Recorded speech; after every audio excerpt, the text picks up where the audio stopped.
alianza siasa kabla hajamaliza kazi. Hatuwezi kufurahia mtu aliacha siasa 2017 akaacha Uhuru akiteseka na watoto, akiteseka na kazi, alafu anakuja kusema kuna Uhuru bado tutachukua. Our Excellency, nitakwambia leo nikiona baba hapa, naona mambo ni sawa. Nikiona baba nataka kusema, najua baba, neno yako moja ni Kalonzo tosha, na story tumalizie hapa na safari tuende. Ukisema hivyo baba, uchaguzi umeisha, ukisema Kalonzo tosha, na mbarikiwe.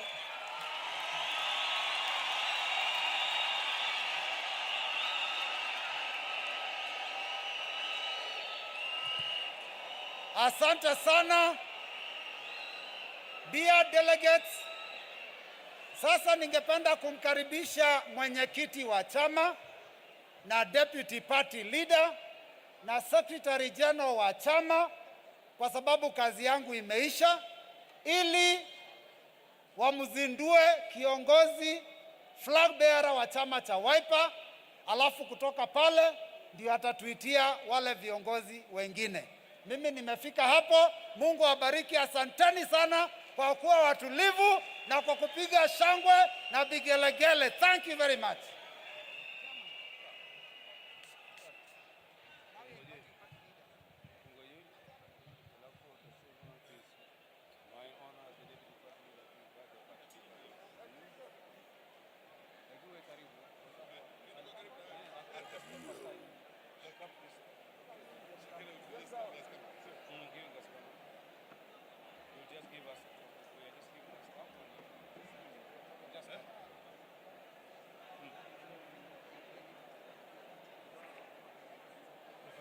Fanya vipi?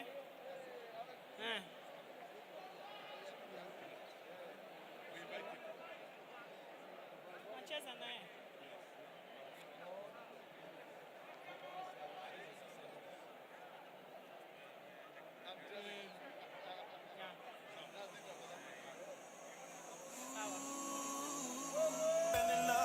Our presidential candidate, Dr. Stephen Kalonzo Musyoka, we are now unveiling the spirit.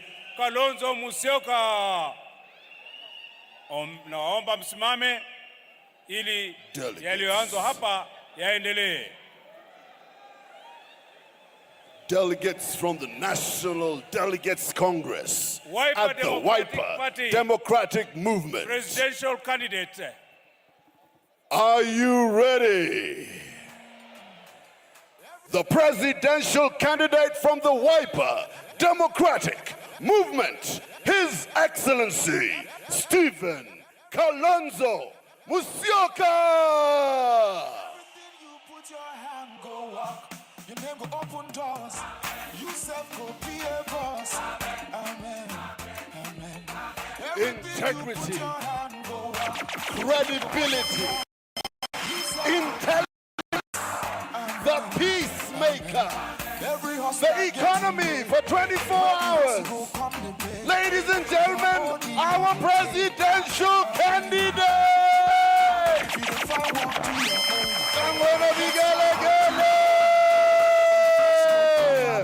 Stephen Kalonzo Musyoka. His Excellency, man of action, man of peace. Our hands, his hands are safe. Our country is safe in his hands. Stephen Kalonzo Musyoka. Makofi! Somebody gala. Nani kama wewe. One day you go born twins. Kenya is safe in Stephen Kalonzo Musyoka's hands. One day you go be Integral, credible, intelligent, and the peacemaker that knows how to build an economy. 24-hour economy. Everything you put your hand on. yourself go be a boss. Amen. Amen. Everything you put your hand to. His Excellency Stephen Kalonzo Musyoka.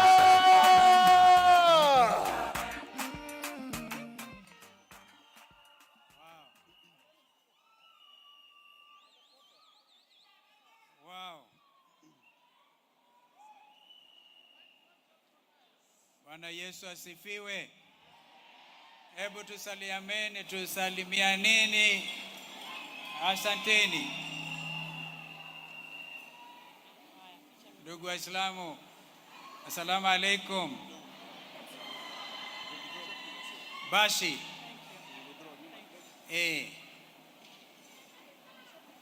Kweli.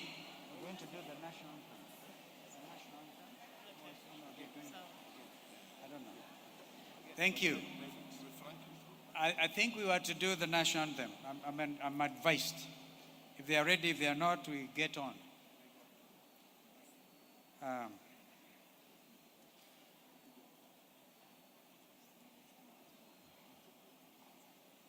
Thank you.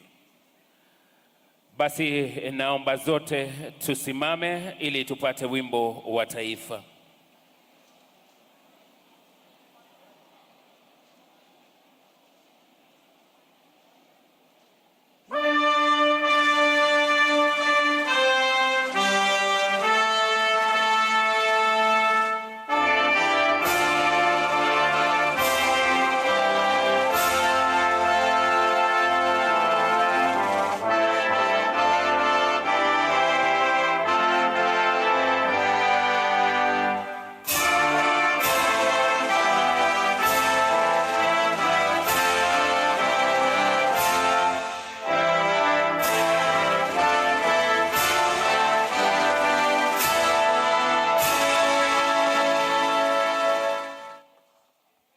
Wapi makofi mazuri?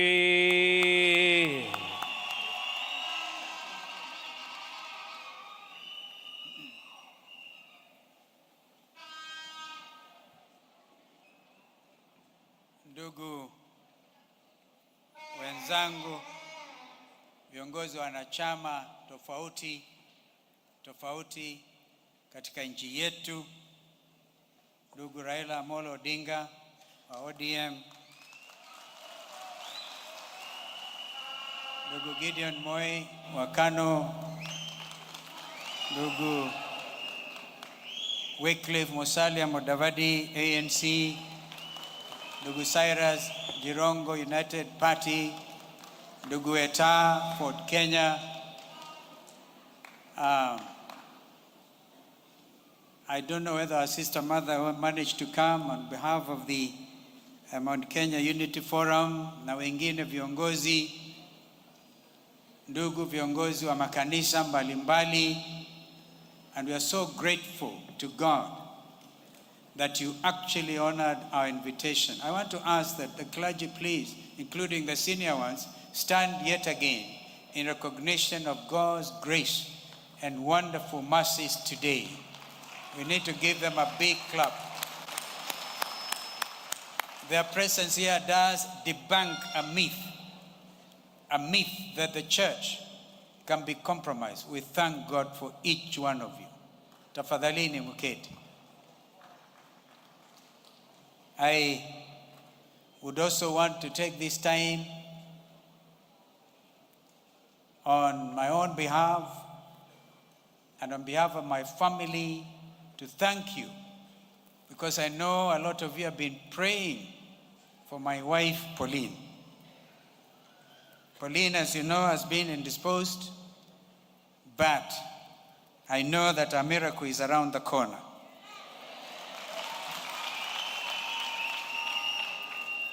A lot of you have been praying with us, and that's why today I'm joined by two young men, members of my clan. On the left and the right was Kevin. They seem to have quickly disappeared from the scene. Kevin Mwasia. Kevin is our second born after Kennedy, who is attending a session in Arusha as a member of Yala. And then Klein Mairo, we are named after the same man.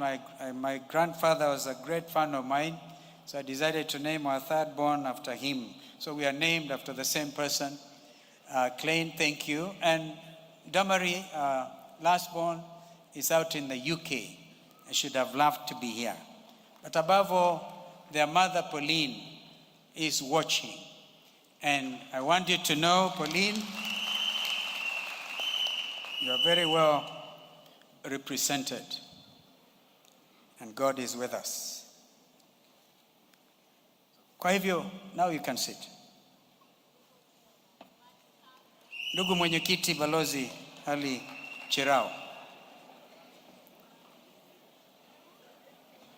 and fellow delegates of Wiper Democratic Movement. Naomba ni washukuru sana, lakini kabla hayo ni kumshukuru Mwenyezi Mungu kwa wema wake. I also want to thank our international friends who have come and members for the diplomatic corps who have also been here with us, and really tell you we appreciate. We think this is a defining moment. And so I'll proceed to make my other remarks. Forgive me today, ladies and gentlemen, if I do what is very unusual with me, a bit of chest thumping. Because the time has come when we must debunk the myth, and by so doing, degrade certain things that have the capacity and the potential to reduce this country to nothing. And therefore, ndugu mwenyekiti, principles of One Kenya Alliance, distinguished guests, my fellow citizens, deeply aware of the enormous responsibility you have given me, I accept your nomination as the candidate for the Wiper Democratic Movement for the presidency of the Republic of Kenya in August the 9th, 2022, general election.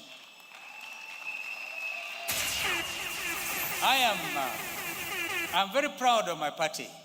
I'm very proud to be a party leader of this party, which has now come of age, the Wiper Democratic Movement. This afternoon, you have shown every Kenyan a party that is at heart Kenyan in spirit and truth. You have demonstrated the values and ethos of collective responsibility and inclusivity and of our party and of affairs. Our party surely lives and breathes the words of our national anthem, service be our earnest endeavor. Fellow countrymen, as president, and here I go, I will unify this country. And I mean unify this country. My life, my strength, and service has always been dedicated towards ensuring that we have a better tomorrow than today by uniting our people with a spirit of undugu. You all know I call my brothers One Kenya Alliance principles. They are all ndugu so and so. And it is not basically to even borrow what our friends in Tanzania did, but this is undugu, the Kenyan style. In unity, we stand strong. In common bond united, let us build this our nation together.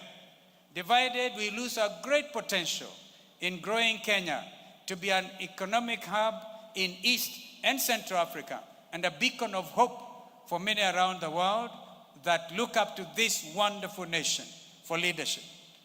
As a people, we must be ready to defend the heart and the soul of this nation, guided by the rule of law. Every Kenyan has a right to freedom of movement and expression within the confines of our Constitution.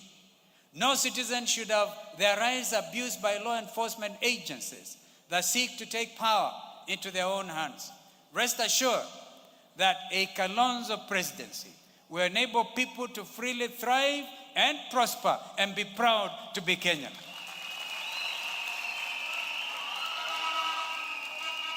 Ladies and gentlemen, fellow citizens, today, more Kenyans are going hungry. With hardly anything to eat, many Kenyans struggle to barely earn 200 shillings a day to feed themselves and their families. The unemployment rate has peaked at one of the highest points, beyond 6.6%. In fact, sometimes I believe it is not even quantifiable to talk about unemployment in our country. Theft of public funds and corruption has become the order of the day. It pains my heart, ladies and gentlemen, sincerely, to see Kenya in this sad state of affairs. Our nation is impoverished because of extremely burdensome debts triggered by overzealous corruption, the likes of which we have never seen before. As a result, our youth have lost confidence in their government and hope in the future. Thieves, I repeat, thieves are brazenly running around the country, masquerading as saviors, while crucifying our children's future at the altar of corruption. Fellow Kenyans, when I was vice president, I said I would do a bit of chest thumping today, and please forgive me. When I was vice president under President Mwai Kibaki, the nation underwent a period of tremendous growth and transformation. Jobs were created at an unprecedented rate with accompanying levels of record economic growth. Indeed, those were the days when there was plenty within our borders. Our Vision 2030 was inspired by the successful implementation of the Economic Recovery Plan for Employment and Wealth Creation, which formed the economic blueprint of the National Rainbow Coalition NAC government. This was when we transformed a paltry 1% growth rate in 2002 to an impressive 7% growth rate within just 5 years. It was, ladies and gentlemen, during this period that our government initiated the free compulsory primary education program, and every child was afforded the opportunity to learn, the opportunity to go to school. This program was acclaimed worldwide for its forward-thinking vision of inclusivity. Remember Mzee Marube, at 84, he went to primary 1. Now, exactly 20 years later, we are again at a momentous time. We're at a momentous time.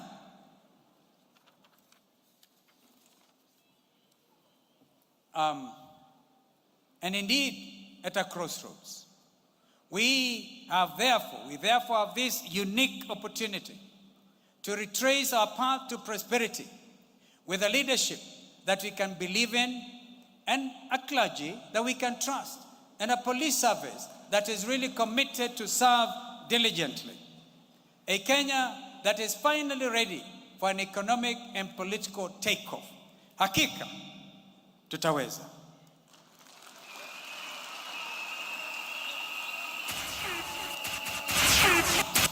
Ladies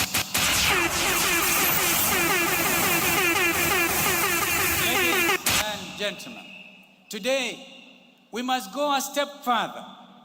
When I'm president, we will implement fully free secondary education, thereby easing the burden of school fees on struggling parents who cannot make their ends meet. Achieving Vision 2030 will make one of our proudest moments as Kenyans. As your president, ladies and gentlemen, I pledge to restore faith in government on all its institutions. I stand here today to affirm that I will not rest until all the corrupt are in jail and their ill-gotten loot is back in our coffers. As a president who seeks to serve his people, I will work for you, not you working for me. Believe me when I tell you, and I emphasize, having been fully tried and tested regarding corruption, that in a Kalonzo government there will be no room for corruption and the thieves will have no place to hide. They surely will try to run. Friends, whilst we face many challenges, not all hope is lost.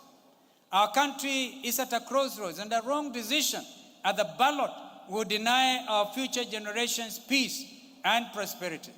Beware of politicians will give cash and empty promises, for there is no such thing as free money. How many times have you been promised stadia, free laptops, sufficient water, even in the villages? In fact, some of them go to the extent of promising you showers in the grass-thatched houses. And how many times have you been promised? Instead, you have been robbed blind of your taxes by accomplished thieves. And now you are deceived into believing a falsely painted way out, anchored on lies and theft. Kenyans, you must be very careful and entrust this nation to a proven clean leadership. Throughout my career as a public servant, I've been privileged to work in various capacities. My experience spans over 35 years from when I was first elected as MP for Kitui North. In 1985, at the tender age of 33, I'm sure you have seen that in the documentary, I became Deputy Speaker, and as they say, the rest is history. And also served faithfully under the leaderships of late President Mzee Daniel Toroitich Arap Moi, and as a minister in several decades. But a lot of Kenyans remember foreign affairs. They forget I was in environment, and I was also in education, and I actually was even in tourism and information. Under leadership of Mzee Kibaki, with whom, of course, I served diligently. Therefore, ladies and gentlemen, I can confidently stand here before you today, having been tried and tested, pressed down, and oozing with experience. Does that sound biblical, ladies and gentlemen?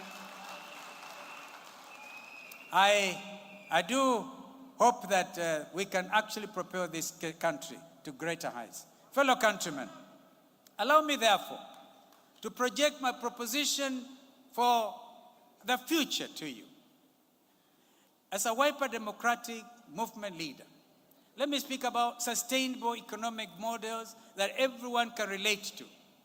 We have practical plans to restore our economy to greater levels than was witnessed under the leadership of President Mwai Kibaki and myself.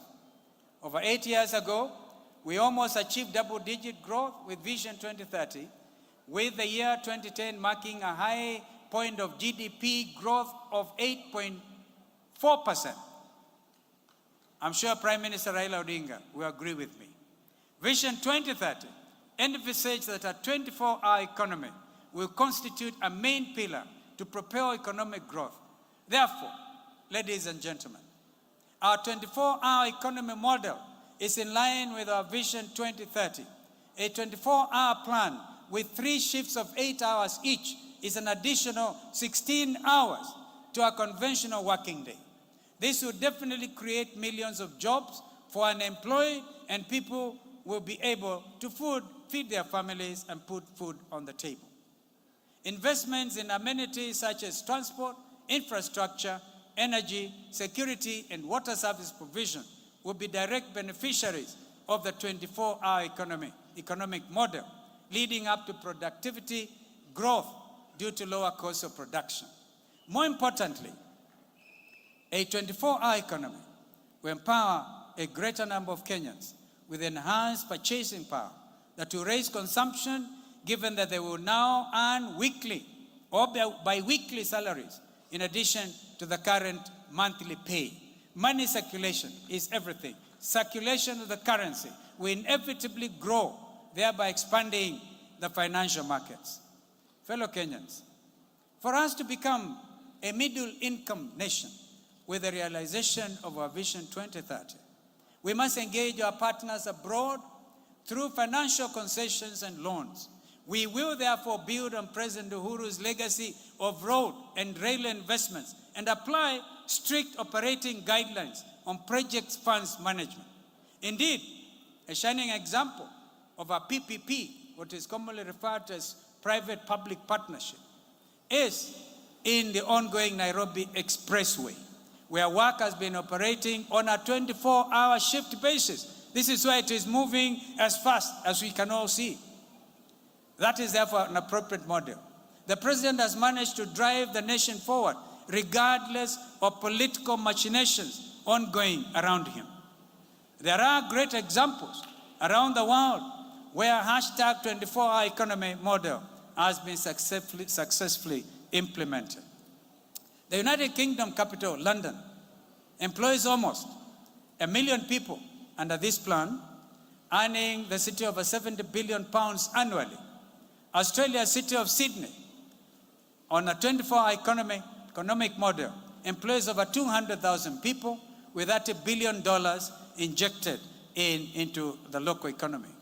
Ladies and gentlemen, believe me when I tell you that when we implement the 24-hour economy in Kenya, we will grow our economy to similar levels. Our cities of Nairobi, Mombasa, Kisumu, and Nakuru, and I also saw recently a very perfect example is actually Naivasha, where we were with my colleague principals, Oka principals, and we saw the dwindling flower economy. And a 24-hour economy, Naivasha will become a shining example of tremendous growth. So this, kusema kweli, hakika tutaweza.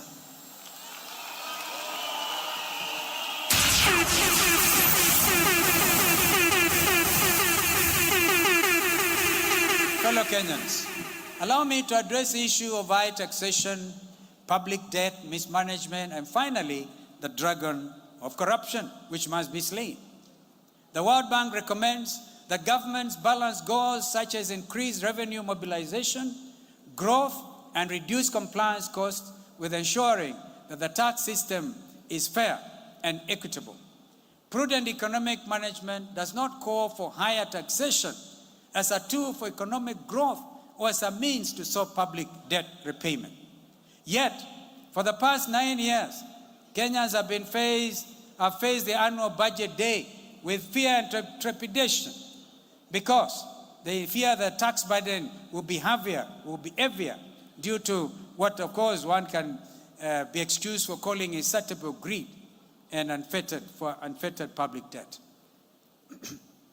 We all know that our tax regime is regimented, over-duplicated, and not equitable.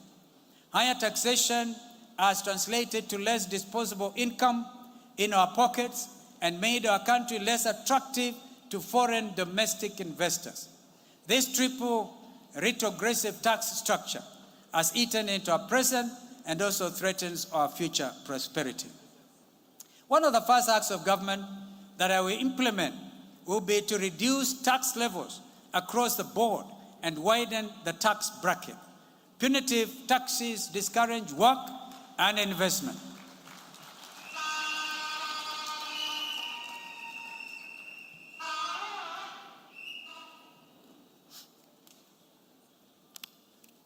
We cannot, ladies and gentlemen, expect to grow the economy by taxing an already overburdened population.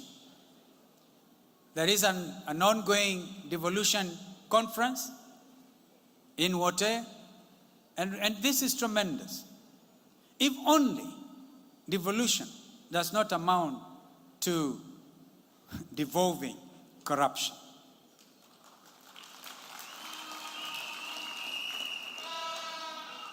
I want to stop at that. With similar zeal, my administration will go through every public debt, letter by letter, word for word, line by line, with the intention of renegotiating all public debt instruments signed on your behalf. More importantly,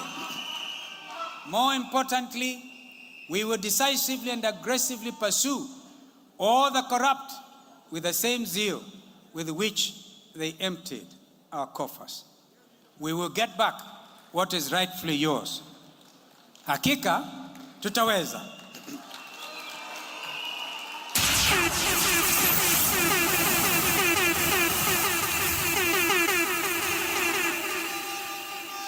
We will use all your recovered stolen wealth to rebuild our nation, to inspire development, and allow opportunities for all Kenyans in every sphere of life. Public debt will be a matter of the past. Huge taxation levels to cover up retrogressive practices will be an occurrence of the past. Rampant corruption, my fellow Kenyans, will be a phenomenon of the past. We have sometimes suggested a tax reduction level at 50%. We will, of course, work with the experts to see that. But you can see the commitment with which you are addressing this matter of taxation. Because Kenyans are the most overtaxed people in the world. You are paying rags, munalipa zingine kwa market, on market days, gavana anataka zake. Ukivuka mpaka kutoka Garissa kuja Mwingi, Kitui, unalipa pale. Ukitaka Kitui County kuingia Machakos County, unalipa ya county pale. Ukitoka pale kuingia Kiambu pale upande wa Golipa, unalipa county ya Kiambu. Ukiingia Nairobi unalipa. Kenyans are amazing. You are overburdened with taxation. We are going to do something about it.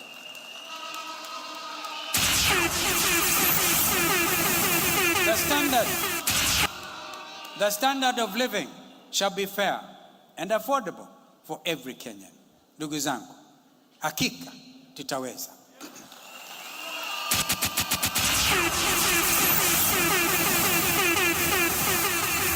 Now, fellow delegates, I stand before you this afternoon as an example of what access to education truly means. Indeed, I know I'm not alone in this historic auditorium when it comes to having had the fortune to be educated at the university level, perhaps at the postgraduate level, and to be still talking about basic access to education, primary and secondary for all. 2 decades since I could call myself a part of the youth should not be part of our present day conversation.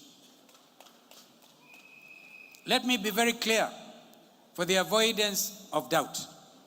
Free and compulsory secondary education will be a hallmark of my administration. There is actually no free tuition if parents too have to pay uniforms, books, meals, name it. You can even tabulate. Free secondary school education is not free if parents have to subsidize administrative and development costs. My administration will determinedly ensure that parents will be relieved of the responsibility of educating their children through their school years. Hakika na hakikisheni, hakika tutaweza.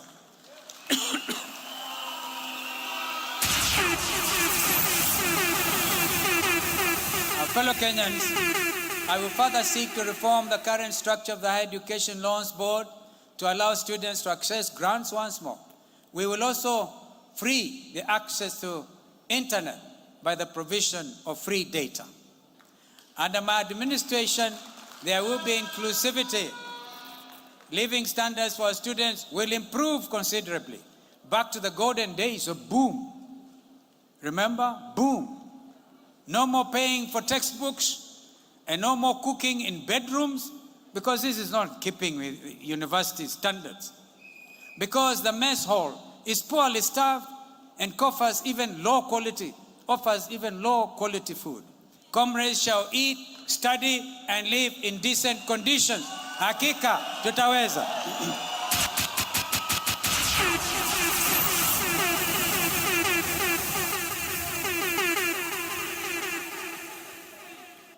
Fellow delegates, finally, allow me to discuss the backbone of our economy, which is the agricultural sector. With its contribution of 26% to our GDP and the engagement of the bulk of our population, 65% of whom reside in the rural areas, the vital significance of this sector cannot be underscored. That is why we call it green gold. Furthermore, the African Development Bank, ADB, in its recent projections for the African continent, has even highlighted agriculture as being the engine of growth for the wealth of this continent, where the billionaires of the future will come from agriculture. Inextricably linked with other parts of our economic cycle, a systemic and focused approach on agriculture will have far-reaching, impactful returns on our local economy and export growth, leading to higher foreign exchange reserves. This will realize a double benefit by servicing our debt repayments within the growth, with the growth of course, foreign exchange revenue regime. When I was vice president to President Kibaki, forgive me, I said today I was chest thumb. President Kibaki and I envisaged, joined by Prime Minister Raila at that time as the first grand coalition government in Africa, we envisaged that Vision 2030, through the Sustainable Development Goals, will boost industrialization by promoting our agriculture and value addition of our agri-produce. While Minister for Environment, I attended the Climate Change Conference, commonly known as the Conference of Parties, COP10 in Buenos Aires. The world now remembers the Glasgow COP 2016. I then made a case successfully to host COP12 in Nairobi, which we held in November 2006 to great acclaim. Implementation of the Kyoto Protocol and further capacity building under the Global Environmental Facility were some of the key achievements of Nairobi, further to be amplified and worked on, the result of which was the Paris Agreement. And now Glasgow has come on board with tremendous commitments. We have only one Earth, Mother Earth, to protect. And if you look at for instance, the level of pollution of the Nairobi River, the pollution of the river, our people are drinking poison every day. My friends, under Kalonzo Musyoka presidency, we will clean our rivers and make it clean, give our people clean drinking water. Again on agriculture, the example of Embu and Kirinyaga counties comes to mind. They are renowned in East and Central Africa for being the largest producer for macadamia. This is the most lucrative cash crop after tea, and it has the potential to turn even an ordinary chicken farmer to a genuine tax-paying agri-millionaire. Hakika tutaweza. We must therefore exploit this untapped potential for value addition for not just the macadamia market, but for all our cash crops, and boost this nation's economy. This is why we say one county, one factory. Hakika tutaweza. Now you ask, how will this vision be realized? Allow me to explain. President Uhuru Kenyatta is on record stating that Kenya loses 2 billion shillings a day to theft and corruption. This translates to 6 to 60 billion monthly and 700 billion shillings per year.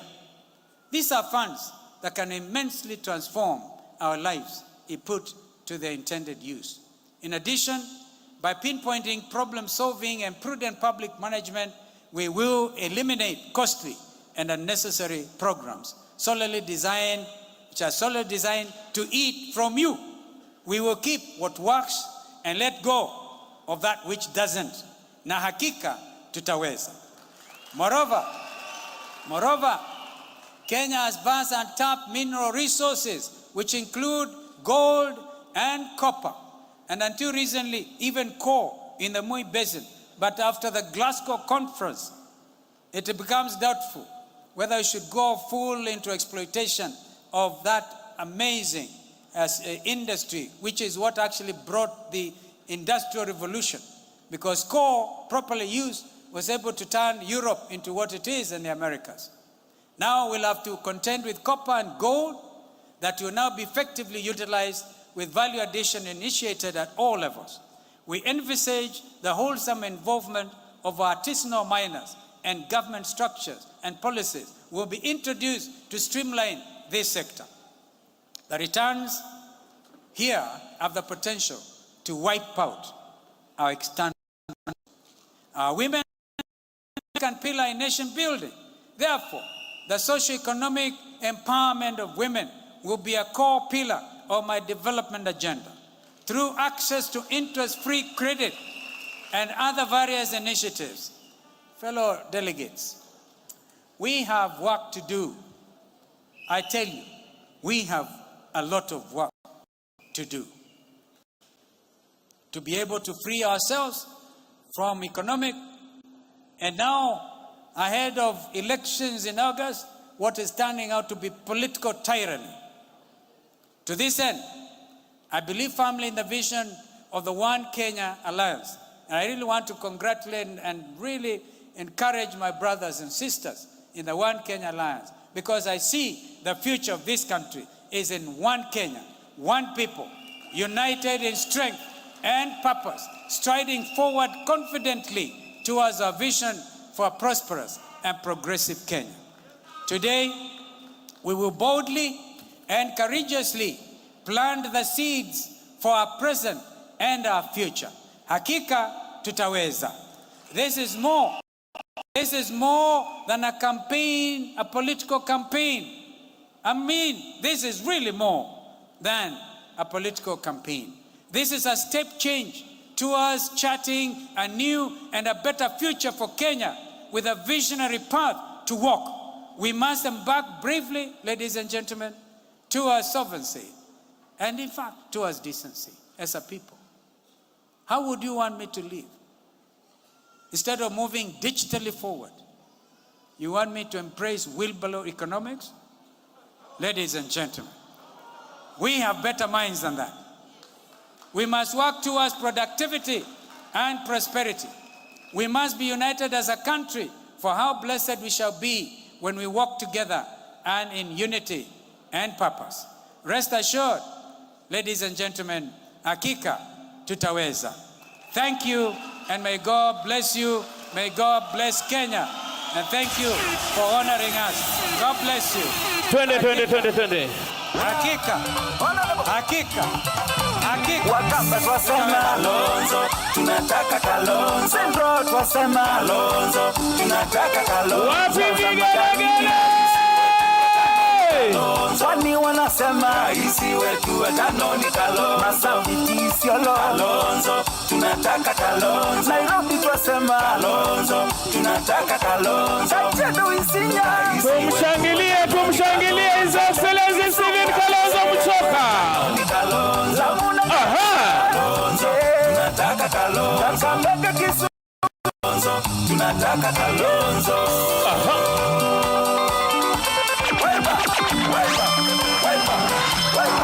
Wapi Profesa Kaloki, supporter mkubwa wa party leader. Pamoja na Honorable Gideon Munyungi.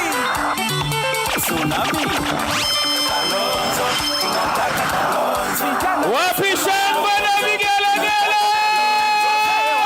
Raisi wetu watano ni Kalonzo. Wamama waimba. Raisi wetu watano ni Kalonzo. Boda boda wasema Kalonzo, tunataka Kalonzo. Wanabiashara wasema Kalonzo, tunataka Kalonzo. Wakulima wasema Kalonzo, tunataka Kalonzo. Kenya nzima waipa. Honorable Stephen Kalonzo Musyoka, kiongozi mwenye busara, amehudumu kwa mataifa, amehudumia Wakenya. Anaweza. Tushangilie viongozi wetu. Waipa.